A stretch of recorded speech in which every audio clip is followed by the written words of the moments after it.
The bay wind salts my lips as I square my shoulders and steady the sealed hospital envelope, edges crisp against my palm, while my phone blinks today's date and time 6:41 p.m. noted.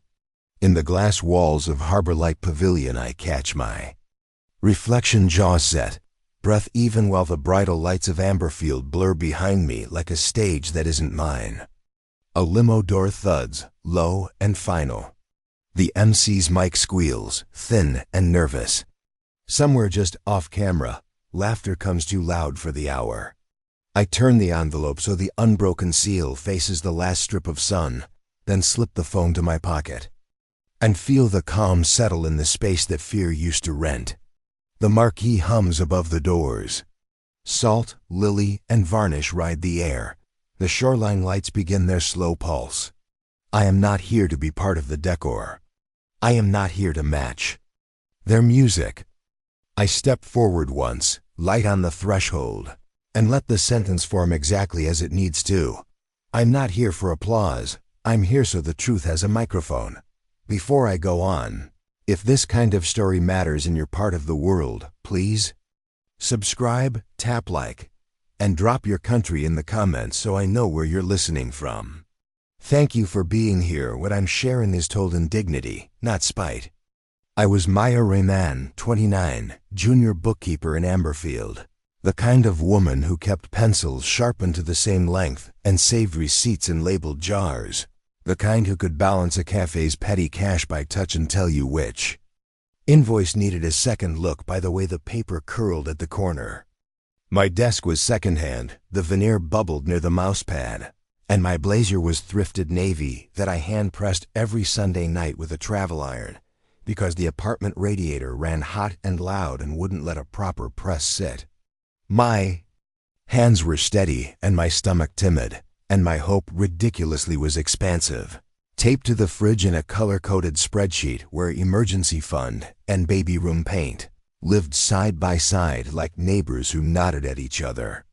In the hallway, Ethan Cole was 31, a tech project manager with a light on his face that made people lean in, the kind who knew first names by the second minute and slid into a room with a promise already in the air. Charming intros that came with lips, jawline, and the practiced pause before I see potential. And those late dinners where the bill lingered like a third voice at the table. Always a little too casual, always a little too proud. We lived in a one-bedroom walk-up on Harbor, street that smelled of varnish and sea wind and the downstairs neighbor's lemon cleanser. A long, narrow place where the leaky radiator hissed through winter and bloomed rust at the base like a bruise. Where dreams were quiet, because quiet was all we could afford, and the window by the sink looked out at an alley and a thin slice of sky that turned the exact color of hope at blue hour. The first time he called me upgrade, I laughed into his shoulder and believed him. Believed he meant us, not his resume, not his image, not a story with my edges sanded off to polish his shine, but a real shift in the way we would build our life, line by careful line, like the ledgers I tended at work. The early cracks made no sound. They announced themselves as convenience, as modernity, as the kind of best practice people accept when they want the benefits of a boundary without the work of making one. Two phones work and personal face down at dinners like sleeping animals under a towel, each buzzing in its turn, each silenced with the same tight smile and the words, "This can wait," which always meant I could wait. He missed a prenatal appointment because sprint planning ran late, a phrase that hit my ear like a tiny bell and then echoed all afternoon until it became a hollow ring, because I still went, and the waiting room chair beside me was empty. And a woman across from me rubbed her stomach and gave me that small, kind smile strangers give when they hope your disappointment is temporary. He made jokes about the way my thrift store dresses hugged my shoulders. "We'll fix your wardrobe when I'm promoted," said with affection shaped like a hook, said like we were in it together, said like his rise was our closet. While my cheeks warmed and my hands found the seam at my hip and pressed the fabric flat as if upgrade had become a thread that could be ironed. The small cruelty of being seen, edited at the same time, wore a path in me I didn't name then, only felt as a thinning. And when his best friend glanced up and flashed grin teeth as I walked into the living room, and with a thumb flick, deleted a chat thread and said, "Storage issue," I laughed because I had to, because the moment demanded a response, because the language of performance is loud and contagious, and I had not yet learned how to step out of its echo. A microcliff arrived undramatically as an arrangement of objects, his 2 phones on the coffee table, my single phone faced up for anyone to see, the light from the window slicing the arrangement into a geometry of loyalty that I did not want to solve. Escalation rarely feels like a staircase. It feels like the ground is straight, and then you're breathing heavier, and you keep telling yourself there must be a hill, not a pattern, because patterns demand decisions, and decisions demand courage. The test turned positive on a Monday, 2 lines blooming in a bathroom that smelled faintly of soap and dust and Ethan paste. Hair raked back, wrist checking time as if time itself had misbehaved, and said, "Timing's off, are you sure?" And my stomach folded inward because certainty is not a mood, it is a fact, and I had it in my hand. And still I found myself explaining biology to a man who managed schedules for a living. He reallocated rent money for a conference that would put him in rooms that changed lives. And when I pointed to the due date stamped in red on the stub, he kissed my forehead to soften the math and left both phones at home as proof of presence while I covered the difference with overtime and the sale of the gold bracelet Auntie had given me on my 25th. He didn't ask, and I didn't tell, because a compromise is often a private, quiet tax that the more responsible partner pays to keep the illusion of stability intact. He began telling friends I was emotional and unreliable with timelines, words that lift like dandelion seed and float into the mouths of people who love the taste of secondhand certainty. And at a dinner I didn't attend, a colleague told him, "Not everyone is built for the pace." And he came home with that phrase folded like a business card in his pocket and laid it on the table as diagnosis. There is a special kind of loneliness you feel when the story about you changes rooms faster than you can walk, when what you are in your own body, conscientious, careful, occasionally overwhelmed, often holding more than you should, gets edited into an issue people enjoy naming because it lets them keep you in a box. One night he messaged, "Let's keep this private. Careers are fragile." And I said nothing at first because my breath was busy learning how to leave, and then I said, "Okay," because I still believed privacy would protect us when, in fact, it kept me from the help I needed. The bus in the morning carried me downtown past the seawall and the early gulls and the cafe owners flipping chairs down onto tile. And I counted bills with paper clips and reconciled petty cash, and in margin of a ledger wrote 2 words I did not yet recognize as a plan: be ready. At home, the leaky radiator hissed like a warning, but I measured my days in small mercies, the way the alley smelled like hot bread when the bakery exhaust drifted wrong, the way the blue hours sliced the sky into a strip I could memorize, the way a single tea light on the windowsill made the sink glow like a harbor. I kept my blazer pressed and my hands steady because steadiness is a raft, and rafts get you through waters that pretend to be still. He brought home an expensive scented candle from an office gift bag and set it on the mantel with a grin that read like generosity and felt like smoke. And I smiled because smiling is easier than narrating a boundary to someone who is allergic to the word no. Sometimes he said, "I see a future," and I said, "Me too." And I meant hospital forms with both signatures and the small warm weight of belonging that a number on a page cannot summon. And he meant stages and photos and posts at harvest, compliments like citrus in winter. I listened to his promise about after Q3, how we'd sit down, how he'd handle support, how he'd stage manage optics because some people don't understand complexity, and I watched the word handle float like a helium balloon to a ceiling he always owned.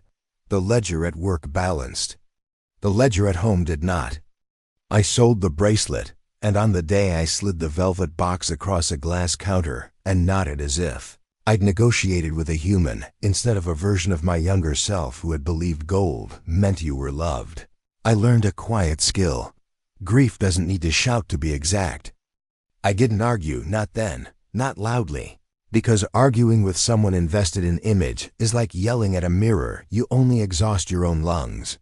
I watched how he held his phones differently when certain names flashed, how he laughed tiny and high when a notification arrived, how he called transparency what was, in practice, a carefully lit window with the curtains pinned.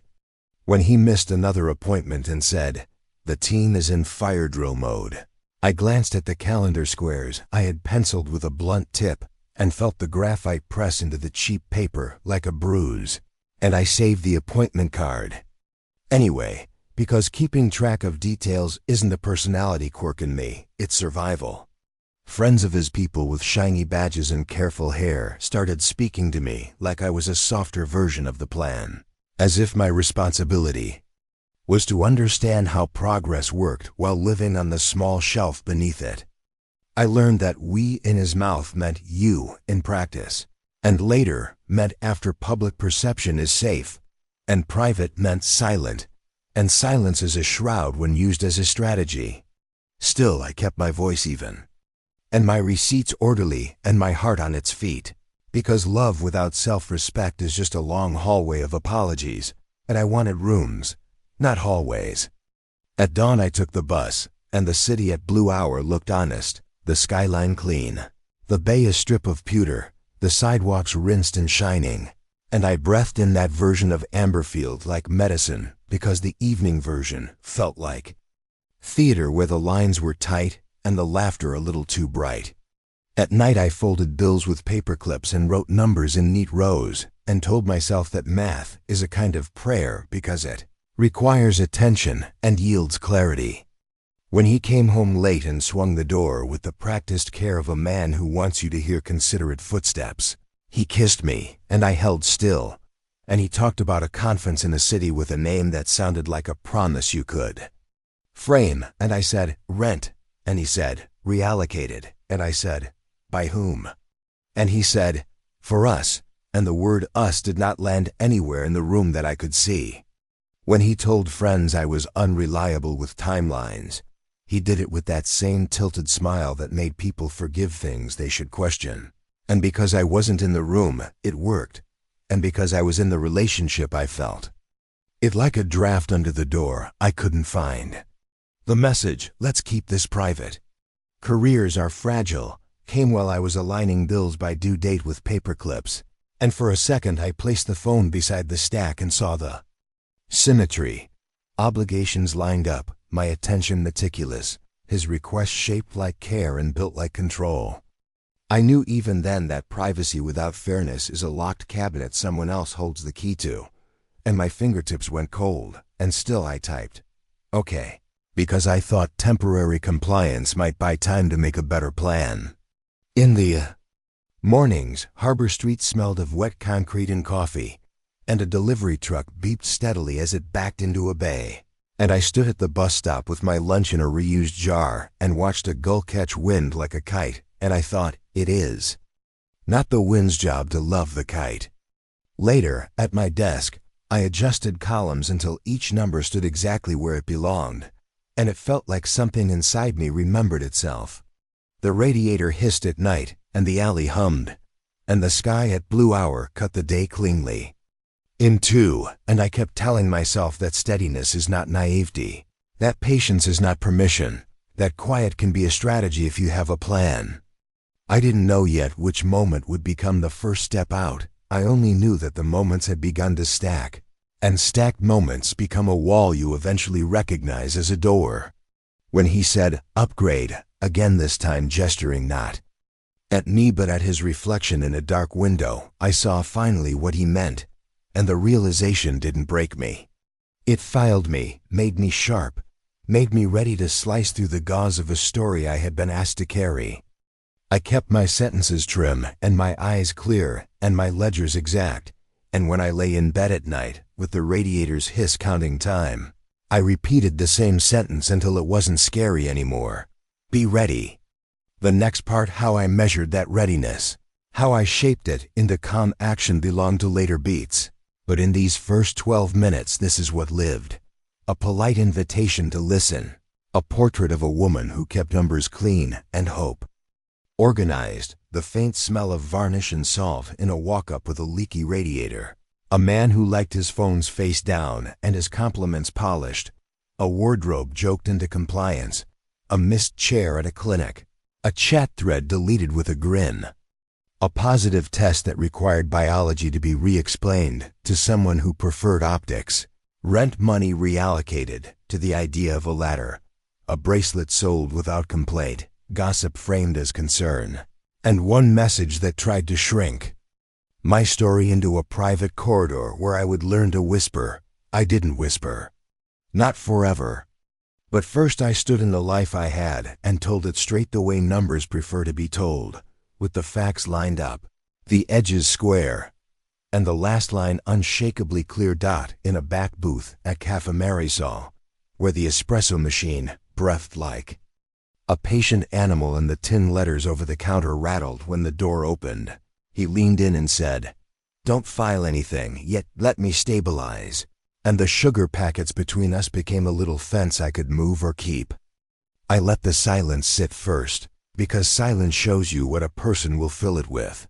And when he added, "We'll do this right, just give me runway," I nodded once and set my condition on the table like cutlery. Everything important goes in writing. No more promises that vanish when the room changes. No more verbal agreements that turn to fog.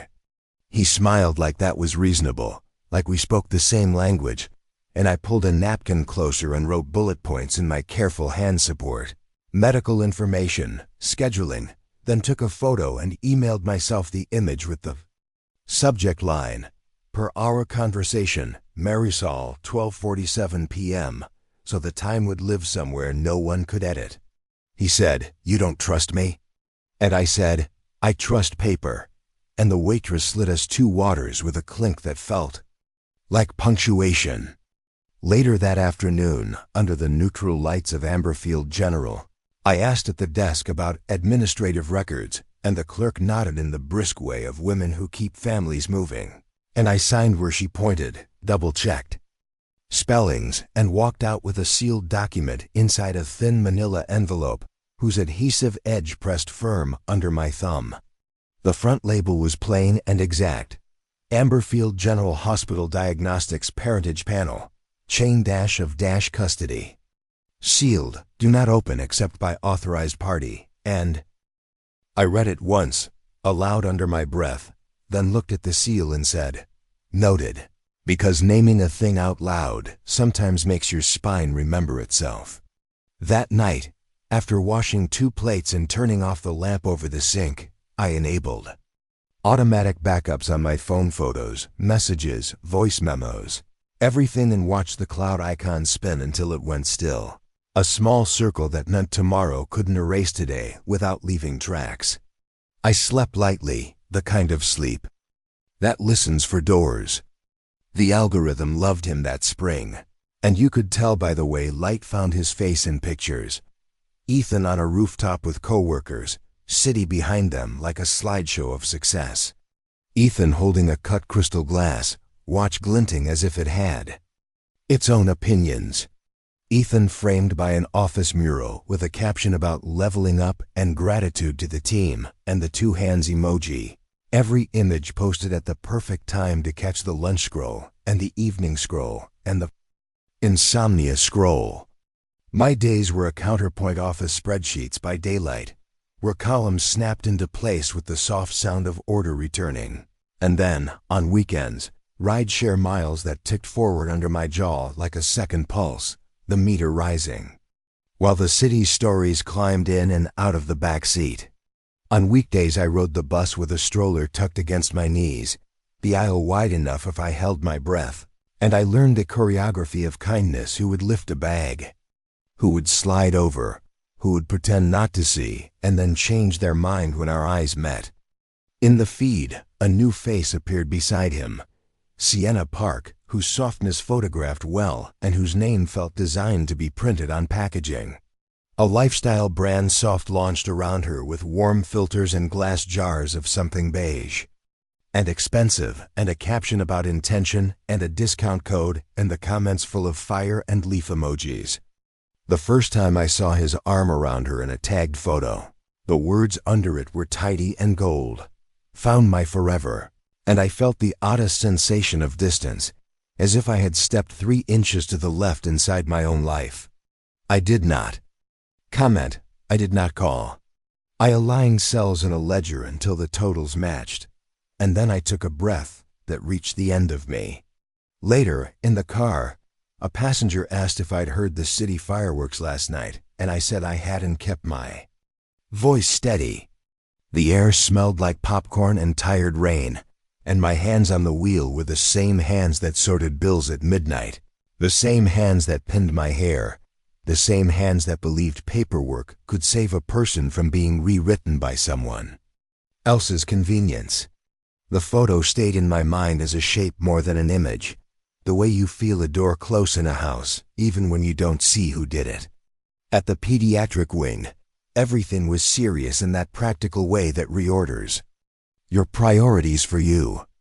The intake staff used a tone I trusted: no nonsense, only necessary nonsense.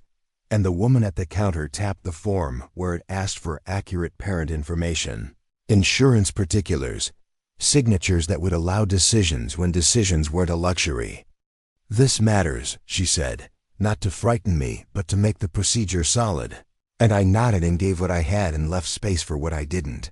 And when the nurse handed me a sealed lab packet with the same unflinching chain of custody language, I didn't break it. I put it in the same quiet place I'd put the first envelope, and I touched them both as if they were passports, because in a way that's what they were, a way to cross from rumor back to reality. That same week, while copying files into their neat little folders, I saved a message with a star so bright it looked like a sticker. His words, captured without commentary: "I'll handle support after Q3, don't stir drama." And I read it once, full length, no skim, so the cadence would stick in my head exactly as he said it. And I whispered, "Saved," not as celebration but as inventory. I made another conversation happen at Cafe Marisol, carefully, the recorder icon small and honest on the table between us, because I have learned that clear questions asked on a timetable have a different gravity than open-ended hope. "Scheduling, support, medical forms, what's your plan?" I asked, and he slid from answer to answer like oil avoids water, a series of words that sounded like leadership until you tried to pick them up. "Let's not make this bigger than it is," he said, and I said, "Children make things exactly as big as they are." And he said, "Optics matter." And I said, "Health matters." And a bicycle rang outside like a bell, and the espresso machine sighed, and we both watched the door as if the answer might walk in. I left with the kind of clarity that dislikes applause. He would not move without pressure applied where people can see. An hour later, my phone buzzed with a calendar invite titled "Closure Dinner," the subject line reading like a prayer for a clean ending and feeling like a staging note. And I let it sit on my screen without accepting or declining, an unanswered doorbell in a quiet hall. That night, I took the envelopes out, checked the seals without breaking them, confirmed the backups synced, and placed everything back where it lived, then turned off the light and stood in the dark until my eyes adjusted to the street glow. I could hear the radiator breathe and the upstairs neighbor's dog sigh, and I told myself what I would need to do next in sentences so simple a child could recite them. The exit itself looked unromantic: forms, a chair, a clerk who stamped. The separation papers with a heavy thunk that traveled through the desk into my bones. Her stamp was a square sound, the opposite of the squeal an MC's mic makes, the kind of sound that makes endings official and leaves no space for audience participation. I walked out into a hallway where the air tasted like paper and hand sanitizer, and I leaned my shoulder briefly against the cool tile and counted to 5 because ritual keeps the body from floating away. When I returned home, an eviction notice was taped to the door with rough brown tape that snagged my sleeve. The letters were polite and merciless, and I read them exactly once before folding the paper in half and slipping it into the front pocket of my bag. With the care you give a document you must face again. The couch at Auntie Rupa's place became home for 2 weeks. Her apartment smelled like cumin and clean laundry. A domestic honesty that made me remember there are houses still built from steady things, and in the morning I made her tea, and at night we watched a show where the characters loved each other in ways that required apology but not erasure. I cried once, not because one cry fixes anything, but because bodies insist on release. And then I made lists in a spiral notebook with a pen that didn't skip: food, daycare, shifts, sleep, the order of operations for a woman who would not let the next day bully her into confusion. The lists calmed me because they made the future finite. If you can write it down, you can move toward it. I held the envelopes in my hands and practiced saying out loud the kind of sentences that translate private clarity into public action. And when I set the notebook down, my phone dinged. A new email in a tidy font from an intake assistant at attorney Farid Alam's office. Subject line: "We can help," the words landing like a plank laid across a gap. I read the body twice, then marked it unread so I could read it again later with fresh eyes. Then crawled under Auntie's thin blue blanket and stared at the ceiling fan and listened to the building hum. Even in the hum, there was structure. Even in the loss, there was sequence. Even in the empty, when a life detaches from its scaffolding, there are small squares of certainty you can step on if you keep your eyes level.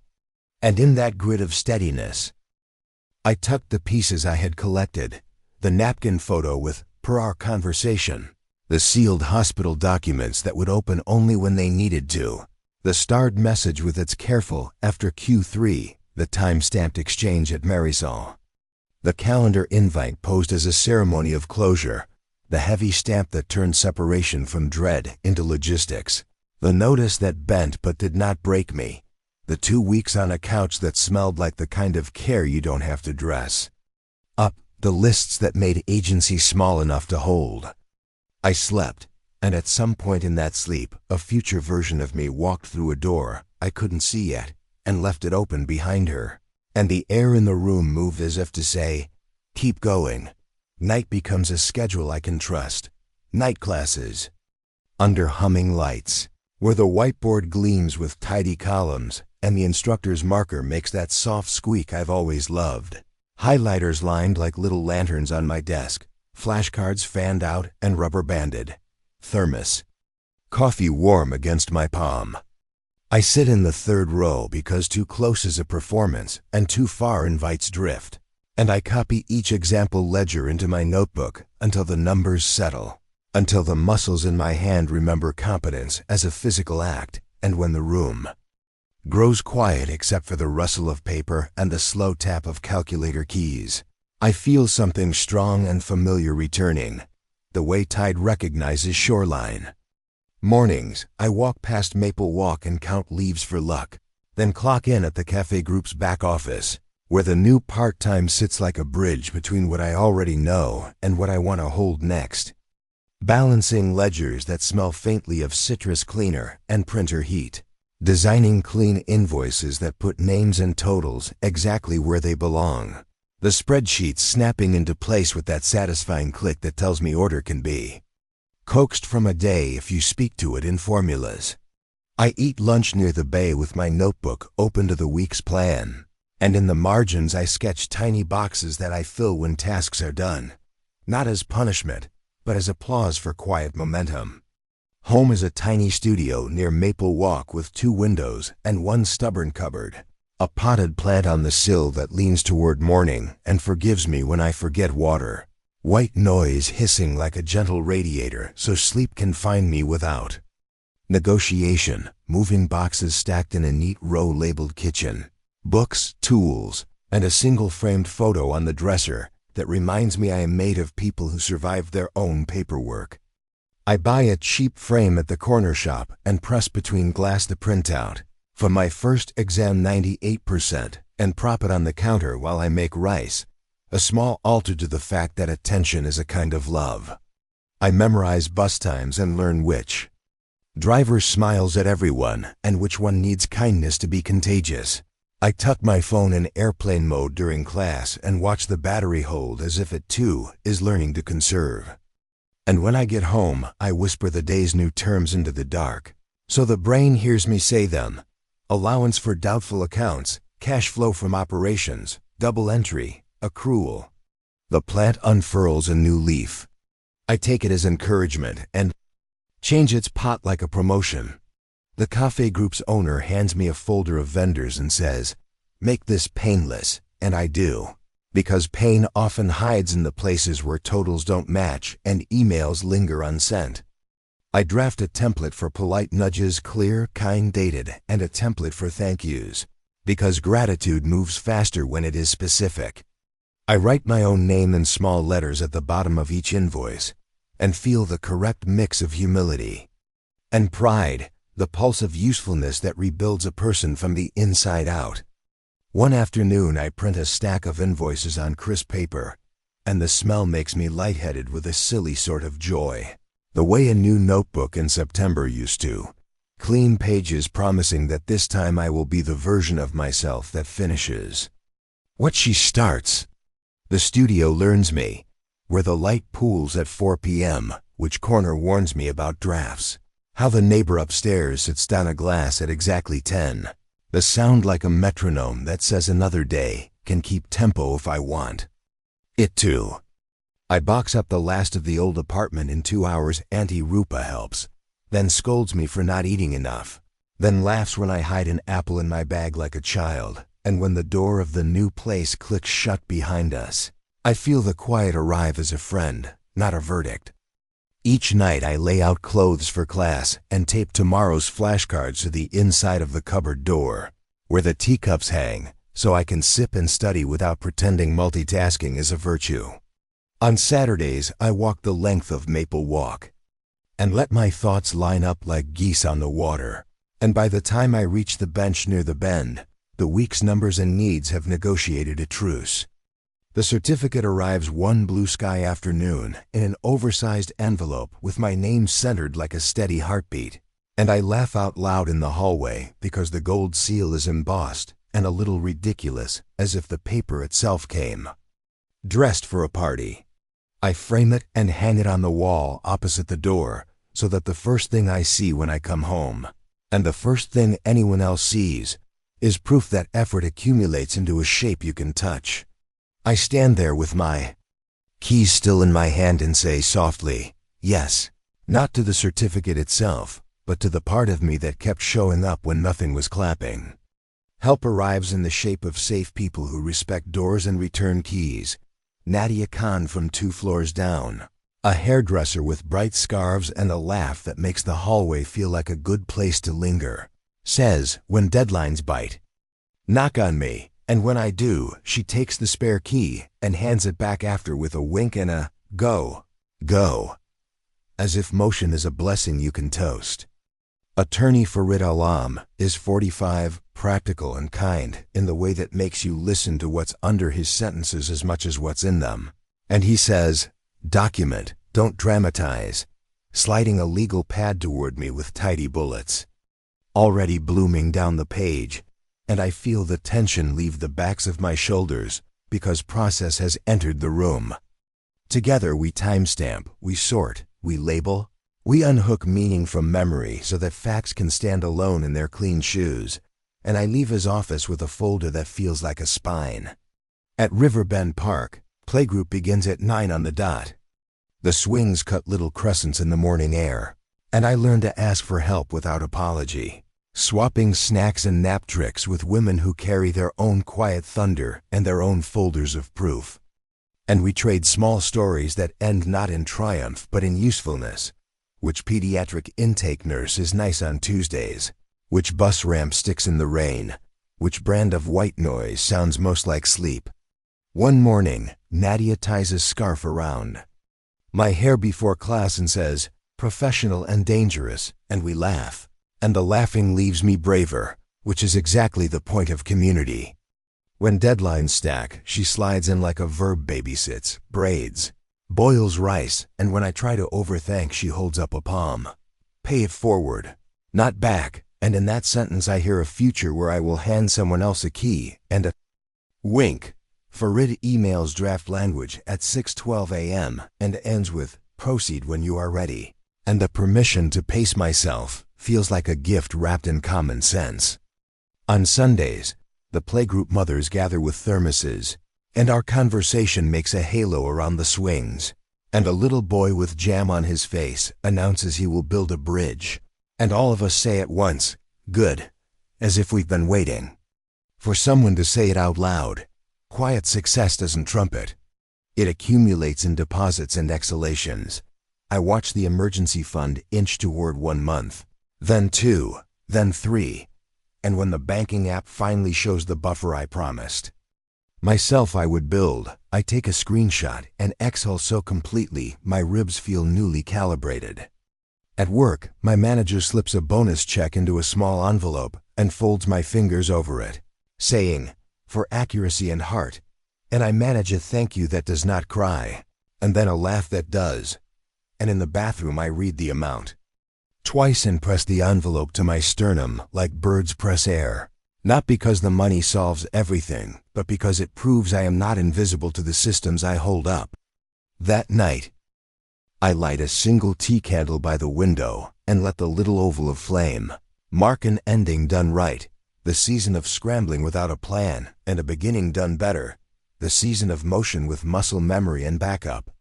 The studio smells like wax and clean paper, and the good tired that means you used the day, and the plant on the sill tilts its newest leaf toward the candle as if charmed.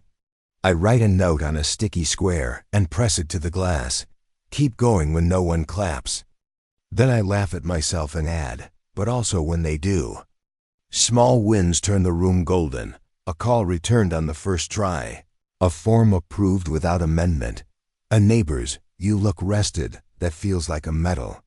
A bus that arrives on time in the rain. I begin to stand differently in my clothes.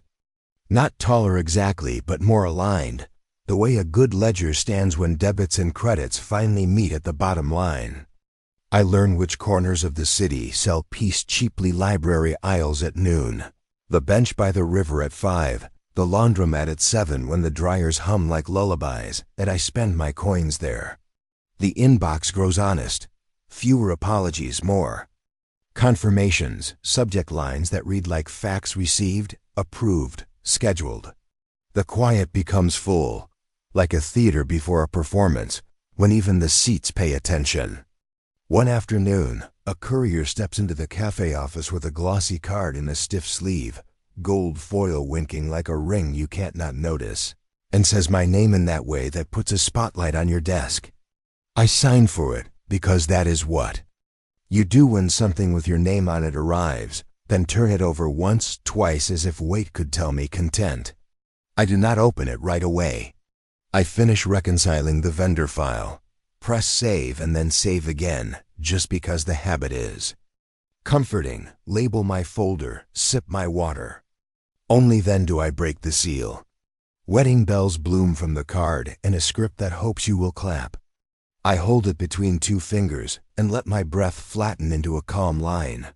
The candle stub on my windowsill will be waiting tonight, the emergency fund is sitting there like a padded chair. The certificate is watching the door. And I am not a woman who chases applause anymore. I am a woman who collects proof and plans routes. I slide the card back into its sleeve, note the details, and return to the spreadsheet while the last of the gold foil catches the office light and pretends it is the sun. The text lands like a glove on the screen. Would love you there. Foreclosure. VIP seating. Please be gracious. And for a moment, the room is only the soft whir of the fan and the quiet line of my breath. I tap the invitation, and it blooms crisp and glossy. Harbor Light Pavilion in Boston serif, black tie optional. My name misprinted as guest, which is almost funny given how much of this story has my fingerprints on it. And at the bottom, in a smaller font designed to sound polite, no drama. I smile without showing teeth. The RSVP QR sits in the corner like an eye. I let it watch me a second longer than necessary, then screenshot the message so the words can't learn to edit themselves. I don't answer right away.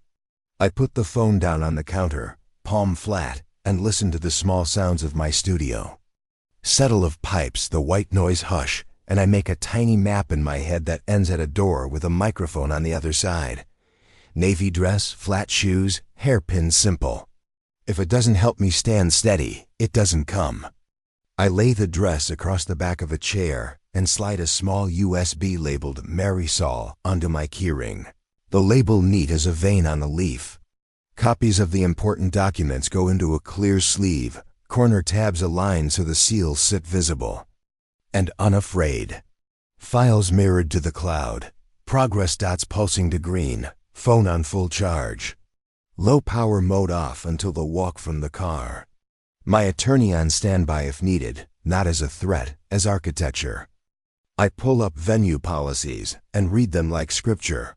Public remarks etiquette, time limits, volume ceilings, the difference between a toast and a testimonial. Then I write my own boundaries on a sticky note. No names I don't need.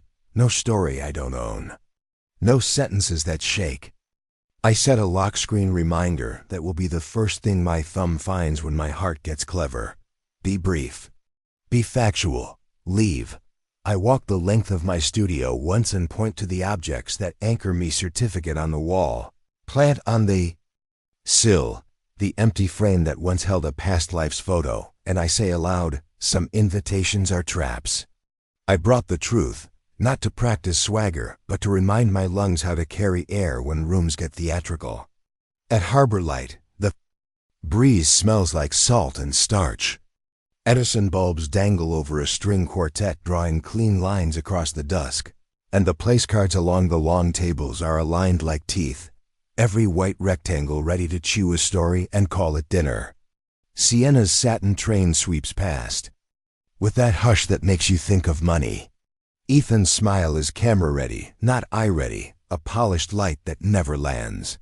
The best man clocks me, a quick flicker, not surprise, recognition, and leans to the MC with a whisper that leaves a visible wake in the air. Glassware glints. A child somewhere laughs too loudly and is shushed by a chorus of polite throats. My chair is tucked near the aisle, VIP in the geography of optics, and from there I can see the mic stand parked closer to me than to them. Black stem catching dusk like a thin line of ink. It could be coincidence. It could be a map. A violin. Bows a note so pure it feels like a wiped window. The sea answers with ripples that pretend to be still. The speeches begin the way these speeches always begin, with memory made neat and inconvenient details ironed into charm. The best man holds a card between two fingers and says, "We all have past chapters." Some people refuse to turn the page, and I feel the line try to settle on me the way dust tries to settle on a surface you keep polished. I set my shoulders 1 degree wider and let it slide off.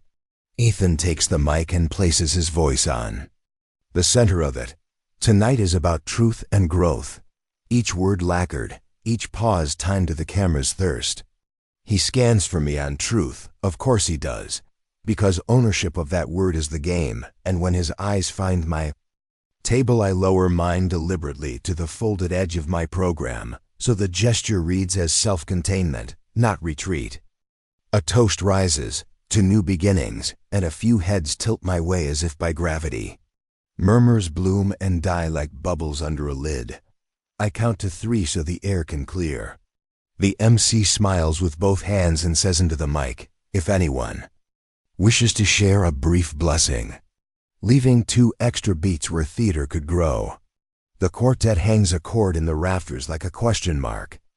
I stand because heat loves hesitation, and I owe my future a cooler room. The aisle breathes around my knees. The floor is honest under my flats. The mic is a simple human tool.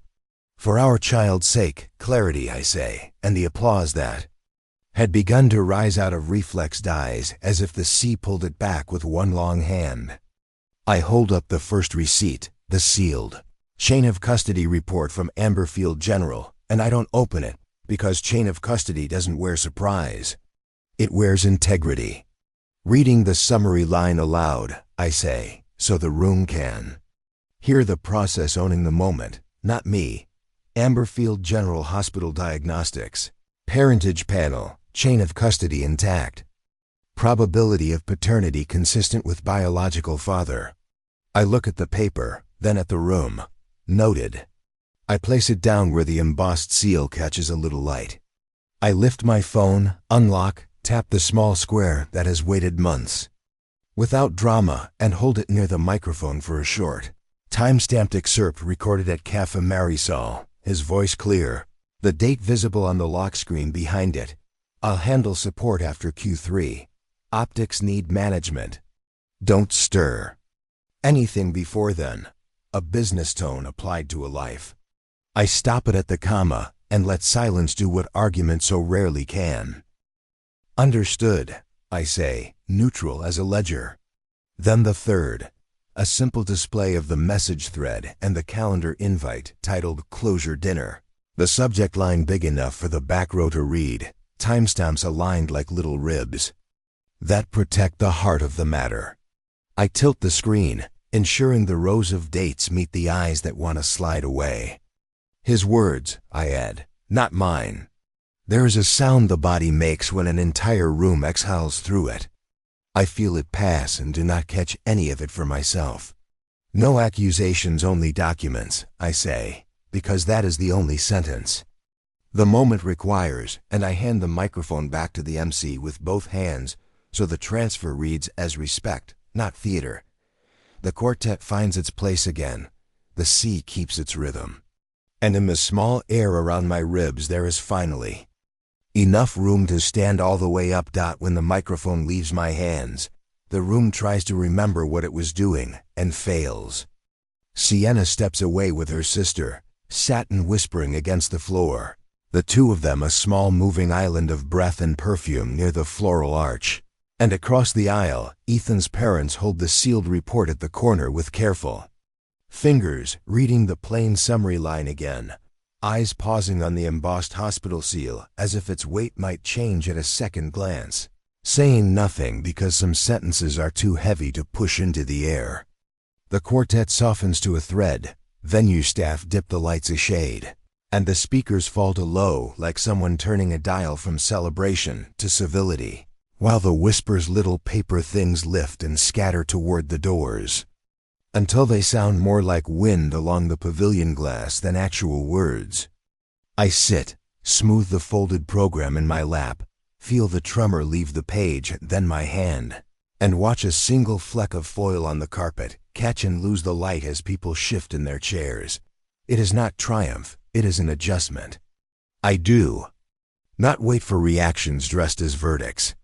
I stand when the quartet finds its footing and step quietly into the corridor, where the air carries salt and starch and something sweet from the kitchen, and I breathe until my ribs remember ordinary sized lungs.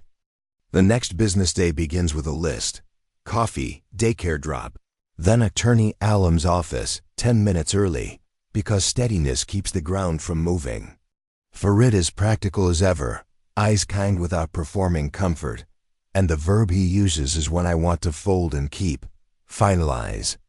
He files to finalize support and arrears. The clerk's timestamp a small square of gravity in the corner of the page, and by afternoon, a docket email thuds into my inbox with the subject line I have waited months to read, hearing scheduled with a date and a room number and the name of a judge that looks like a doorway. I forward a copy to my own archive, print one for the folder, and place the folder on the shelf beside the plant that is now 2 leaves fuller, because growth and order can live on the same strip of wall. The music of the venue is gone, replaced by the civic hum of fluorescent bulbs and a scanner that chirps like a toy as documents pass. And in that plain light, my life looks not dramatic but manageable, which is the most generous word a system can offer a woman who has been juggling fire while being told it is confetti. That evening, the phone buzzes face down on the table, 2 short taps, and when I flip it, an unknown number leaves a sentence that sits upright on the screen. Thank you for saying it out loud. I read it twice, then a third time very slowly until the cadence becomes a small room I can step into. And I let myself stand there an extra breath before I screenshot and archive. Because gratitude from the dark deserves its own drawer. Check arrives weeks later. The first payment, a crisp rectangle that means food and run shoes, and the right size coat before the cold pushes its hand against the window. I peel off a portion and carry it to Amberfield Legal Aid, where the receipt prints warm and faintly chemical, and the intern staples it at an angle and apologizes. And I say, please don't, it's perfect, because paper is not a shrine. It is a record, and records are beautiful even when the staple is crooked. I leave with a copy, and outside, the air is doing that late morning thing where it forgets to be harsh and remembers the body is porous, and I decide that a gift must be followed by a use. So on Saturday, I show up to the library's community room with a notebook and the kind of pen that doesn't skip and sit in a circle of metal chairs that sound like small storms when they slide, and the facilitator, who looks like someone's cousin and someone else's favorite teacher, opens. With budgets and boundaries and 3 minutes of breathing where we count up and count down, and nobody smiles at anybody for needing the count. I talk about envelopes with seals and envelopes with checks and how both require care. And a woman across from me talks about grocery math and the courage of saying no like it's a clean, well-lit word, and a kid in a dinosaur hoodie drops a toy and 3 of us reach it once, and it is not a metaphor, it is a fact about hands. When the session ends, I borrow a piece of tape and press a note to the mirror by the door, a short sentence I can carry without it crowding the rest of me. Clarity is a kind of love. I watch the paper hold. Then I walk out with the breath I brought in, which feels like the payoff for practicing it. 6 months draw their grid across my calendar and keep their appointments. The arrears are addressed in numbers that look like a staircase finally pointed in the right direction, and a written co-parenting plan sits in a folder with signatures. Where signatures are supposed to be, the clauses plain, the holidays mapped, the phrase best interests appearing in the right places instead of as a slogan against my face.